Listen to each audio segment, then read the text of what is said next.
सुबह 10 बजे की पहली बड़ी खबर। भारत समेत दुनिया भर में नए साल 2026 का ग्रैंड वेलकम हुआ है। न्यूजीलैंड, फिजी, ऑस्ट्रेलिया में आतिशबाजी के साथ 2026 का आगाज। रात के 12 बजते ही नए साल का जश्न शुरू हुआ। लोगों ने खुलकर स्वागत किया नए साल का। वहीं उत्तराखंड, जम्मू कश्मीर समेत मनाली में बड़ी संख्या में नए साल का जश्न मनाने के लिए टूरिस्ट पहुंचे। दिल्ली, मुंबई से गोवा तक जश्न में डूबा रहा देश। राष्ट्रपति द्रौपदी मुर्मू, उपराष्ट्रपति और प्रधानमंत्री नरेंद्र मोदी ने नए साल की शुभकामनाएं दी।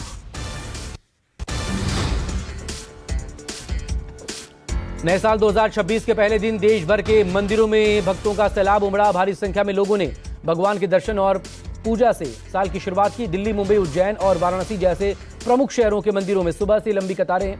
बांके बिहारी मंदिर के बाहर 3 किलोमीटर तक लंबी लाइन है। ठंड के बावजूद श्रद्धालुओं में आस्था और उत्साह देखने को मिल रहा है।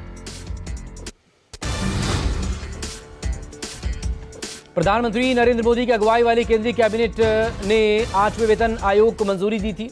8वां वेतन आयोग आज से लागू हो रहा है। नए वेतन आयोग के लागू होने से सभी कर्मचारियों और पेंशन भोगियों की बेसिक सैलरी में काफी बढ़ोतरी की उम्मीद है। केंद्र सरकार के करीब 50 लाख कर्मचारियों और 65 लाख पेंशनर्स को इसका फायदा मिलेगा।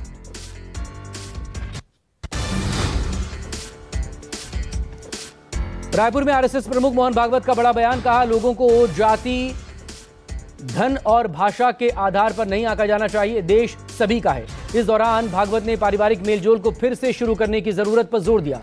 सामाजिक सद्भाव, पर्यावरण संरक्षण और अनुशासित नागरिक जीवन के प्रति जनता को जागरूक करने का आह्वान किया।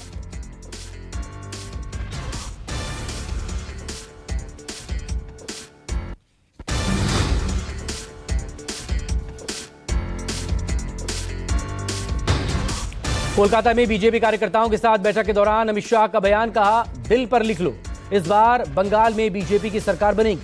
पार्टी कार्यकर्ताओं को संबोधित करते हुए अमित शाह ने कहा, ममता सरकार में मां, माटी, मानुष तीनों असुरक्षित हैं। शाह ने यह भी कहा, बंगाल में महिलाएं असुरक्षित हैं, जमीन पर माफियाओं का कब्जा है और लोग पलायन को मजबूर हैं।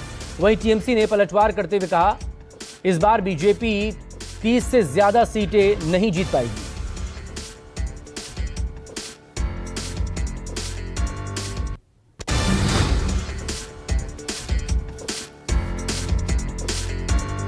इंदौर में दूषित पानी से बढ़ा मौतों का आंकड़ा। मृतकों का आंकड़ा बढ़कर अब 10 हो गया है। इलाके में अभी भी बीमारों की संख्या बढ़ रही है और ये ज्यादा है।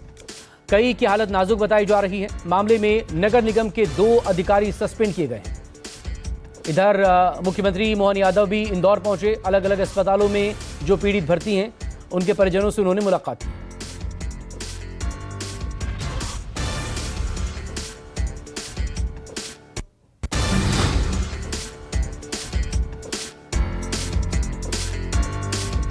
साल की पहली तारीख को जनता को महंगाई का बड़ा झटका। ऑयल मार्केटिंग कंपनी ने एलपीजी सिलेंडर की कीमतों में तगड़ा इजाफा किया।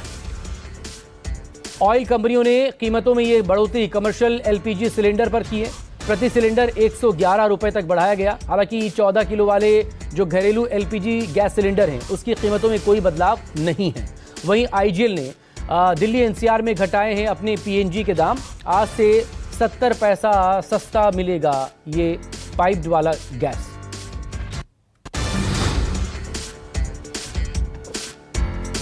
उत्तर प्रदेश सरकार ने नए साल पर प्रदेश के युवाओं को नौकरी का बड़ा तोहफा दिया है। यूपी पुलिस भर्ती और प्रोन्नति बोर्ड ने 32,679 पदों पर भर्ती निकाली। इसमें नागरिक पुलिस के साथ साथ पीएससी, जेल वार्डन और महिला बटालियन समेत कई विभागों में नियुक्तियां की जाएगी। आवेदन की प्रक्रिया 30 जनवरी तक चलेगी। आवेदन से पहले सभी उम्मीदवारों को 1 टाइम रजिस्ट्रेशन कराना होगा।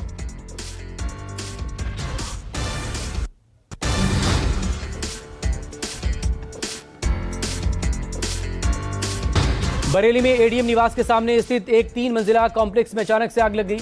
आग कॉम्प्लेक्स की दूसरी मंजिल पर लगी, जहां पर फाइनेंस समेत कई कार्यालय वहां पर संचालित हो रहे थे।